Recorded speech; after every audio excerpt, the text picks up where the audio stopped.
आज हम विटामिन से संबंधित सवालों का अध्ययन करेंगे और देखेंगे कि विटामिन से संबंधित कौन कौन से सवाल पूछे गए हैं और कौन कौन से सवाल पूछे जा सकते हैं। तो सबसे पहला पॉइंट इसमें दिया हुआ है कि विटामिन का आविष्कार फंक के द्वारा 1911 ईस्वी में किया गया था। विटामिन का आविष्कार जो है वो फंक ने किया था। पहला सवाल कब किया था? 1911 ईस्वी में किया था। तो पहला पॉइंट याद हो गया कि विटामिन जो है उसका आविष्कार जो है वो फंक के द्वारा किया गया और 1911 ईस्वी में किया गया। अगला कह रहा है कि विटामिन जो है एक प्रकार का कार्बनिक यौगिक है। विटामिन एक प्रकार का कार्बनिक यौगिक है जिससे कोई कैलोरी प्राप्त नहीं होता है। विटामिन एक प्रकार का कार्बनिक यौगिक है और इससे किसी प्रकार का कोई कैलोरी आपको प्राप्त नहीं होगा, लेकिन ये शरीर के जो उपापचय है, मेटाबॉलिज्म प्रक्रिया है, उसमें रासायनिक प्रक्रियाओं के नियमों के लिए बहुत ज़रूरी है। यानी विटामिन एक प्रकार का कार्बनिक यौगिक है जिससे किसी प्रकार की कोई कैलोरी प्राप्त नहीं होगी, परंतु ये शरीर के उपापचय में जो रासायनिक प्रक्रिया है उसके नियमों के लिए बहुत ज़रूरी है। क्या कहते हैं, विटामिन को जो है रक्षात्मक पदार्थ भी कहते हैं, रक्षा करने वाला। तो विटामिन पूछा जाएगा कि रक्षात्मक पदार्थ किसे कहते हैं, या निम्नलिखित में से कौन रक्षात्मक पदार्थ है, रक्षा करने वाले पदार्थ है? तो ये है आपको विटामिन। कौन सा है? विटामिन जो है ये रक्षात्मक पदार्थ है जिसका आविष्कार फंक के द्वारा किया गया, 1911 ईस्वी में किया गया। घुलनशीलता के आधार पर अगर बात किया जाए तो विटामिन दो प्रकार के होते हैं। घुलनशीलता के आधार पर विटामिन दो प्रकार से होते हैं। एक होता है जल में घुलनशील और दूसरा होता है वसा में घुलनशील। क्या समझे हम? घुलनशीलता के आधार पर विटामिन को दो भागों में बांटा गया है। एक होता है जल में घुलनशील विटामिन। तो बी और सी जो है, बी और सी विटामिन जो है वो क्या है? जल में घुलनशील है। उसके अलावा जो वसा या कार्बनिक यौगिकों में घुलनशील कौन सा है? ए, डी, ई और के है। Vitamin A, vitamin D, vitamin E और के जो है, बी और सी विटामिन को छोड़ के बाकी सारे विटामिन जो है ये वसा या फिर क्या है? कार्बनिक यौगिकों में घुलनशील है। तो यहाँ से याद क्या रखना है कि घुलनशीलता के आधार पर विटामिन दो भागों में बांटे गए हैं। एक होता है जल में घुलनशील जो बी और सी है। बी सी बोले तो बच्चा जल में नहा रहा है, तो जल में घुलनशील विटामिन कौन सा है? बी और सी है। और दूसरा जो है ए, डी, ई और के, ये वसा या कार्बनिक यौगिकों में घुलनशील है।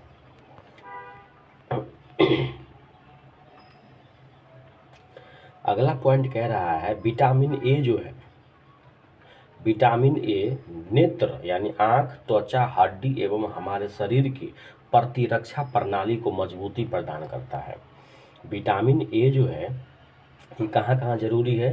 तो विटामिन ए जो है हमारे आँख के लिए, त्वचा के लिए, हड्डी के लिए और हमारे शरीर की प्रतिरक्षा प्रणाली को मजबूती प्रदान करने के लिए जरूरी है विटामिन ए। दूसरा है विटामिन बी 12। ये बहुत बार पूछा गया है कि कौन ऐसा विटामिन है जिसमें कोबाल्ट पाया जाता है? तो विटामिन बी 12 में, विटामिन बी 12 में क्या पाया जाता है? कोबाल्ट पाया जाता है। अगला लिखा हुआ है तीसरा, विटामिनों का जो संश्लेषण है वो हमारे शरीर की कोशिकाओं के द्वारा नहीं हो सकता है। जो विटामिन है उसका संश्लेषण हमारा शरीर नहीं कर सकता है, इसीलिए इसकी पूर्ति के लिए हमको क्या करना पड़ेगा? विटामिन युक्त भोजन करना पड़ेगा। यानी विटामिन युक्त भोजन करके ही हम विटामिन की पूर्ति कर सकते हैं। बाहर से हमको जो है विटामिन का पूर्ति नहीं हो सकता है। हमारा शरीर अपने आप विटामिन को ग्रहण नहीं कर सकता है। जिस विटामिन की कमी है उस प्रकार का हमें भोजन करना पड़ेगा बाहर से।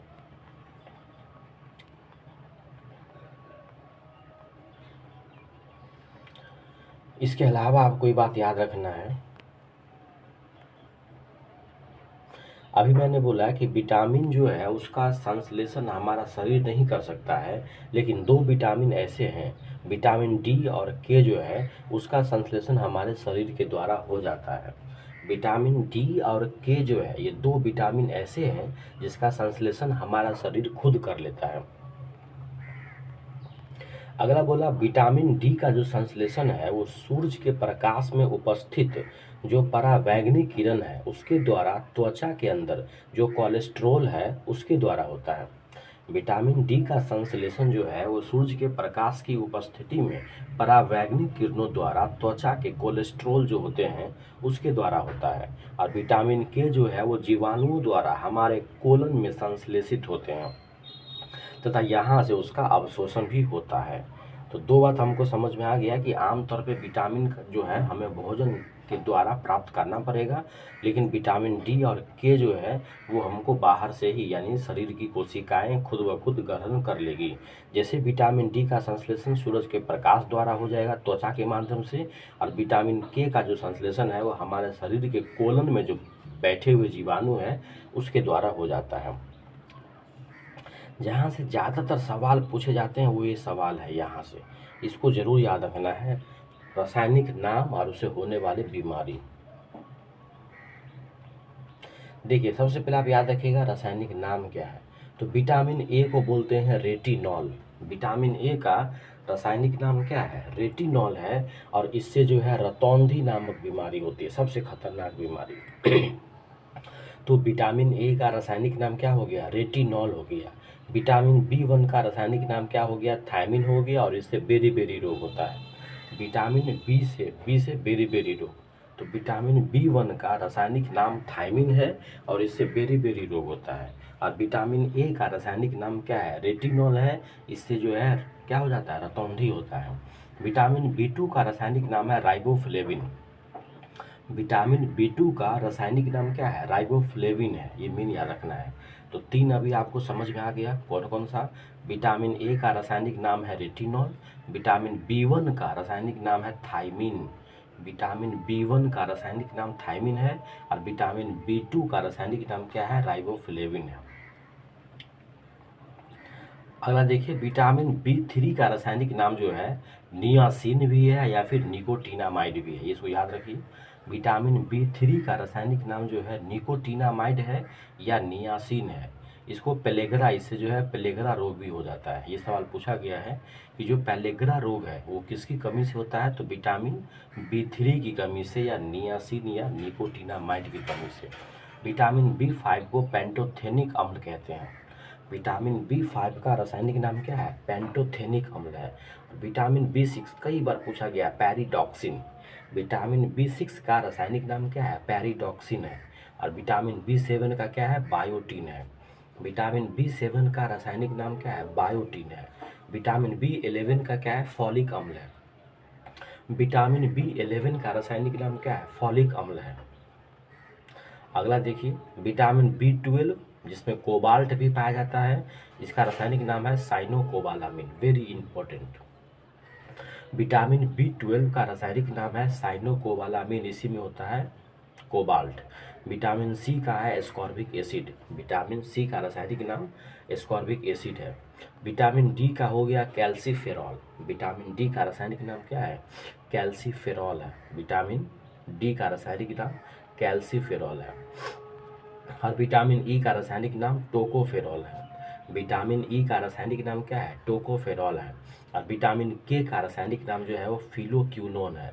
विटामिन के का रासायनिक नाम क्या है? फिलोक्यूनोन है। और ये रक्त का थक्का जो है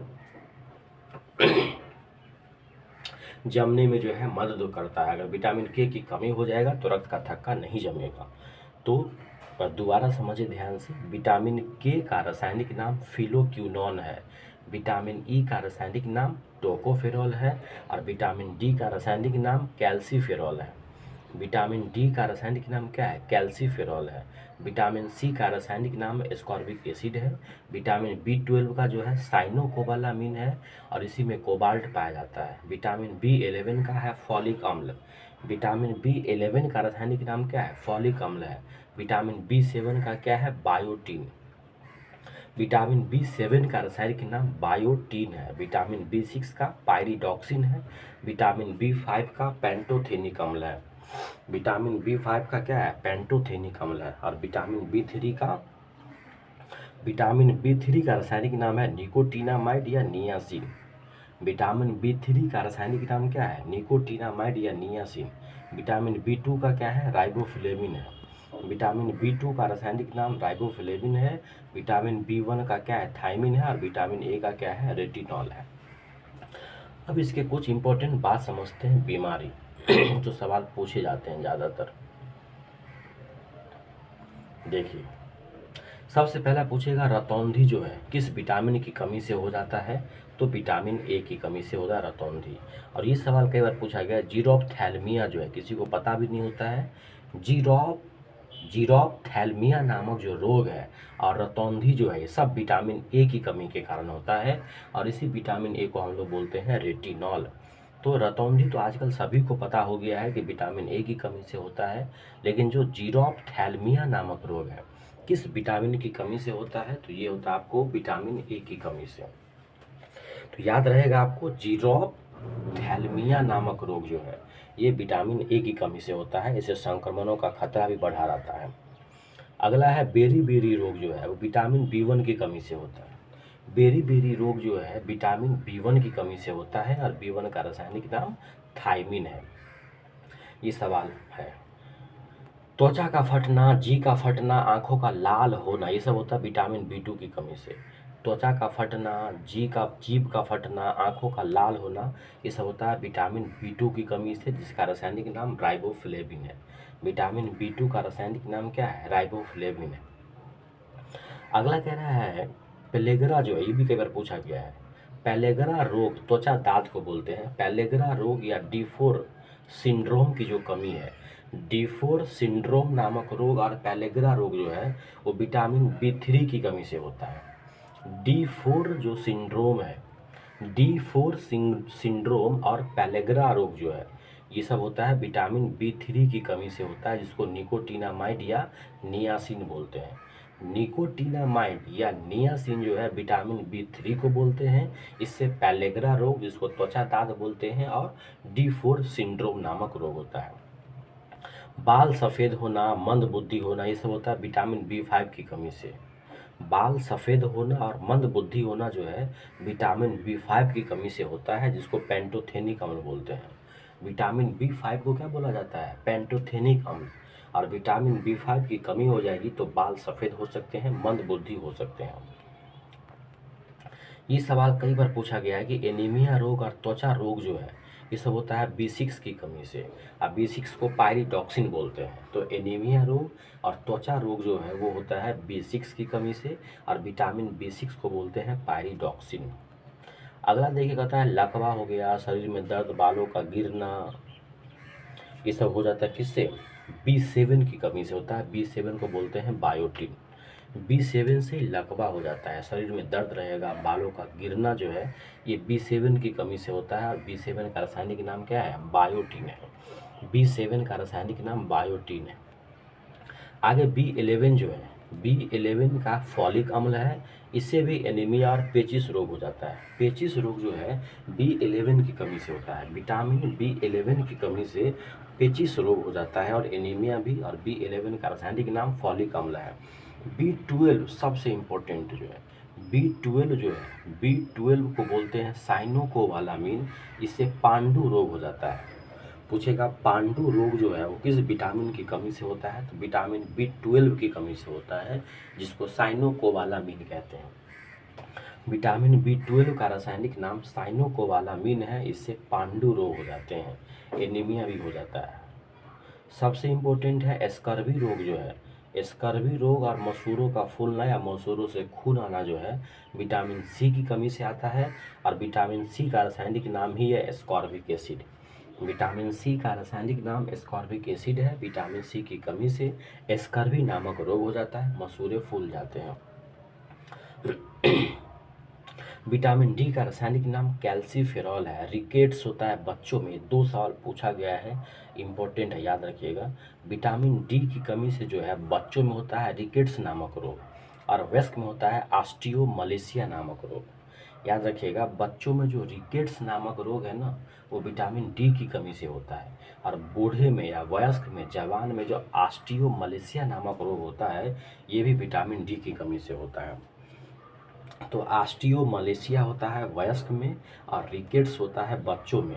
ये दो ऐसे रोग हैं जो विटामिन डी की कमी से होता है, और विटामिन डी का रासायनिक नाम कैल्सीफेरॉल है।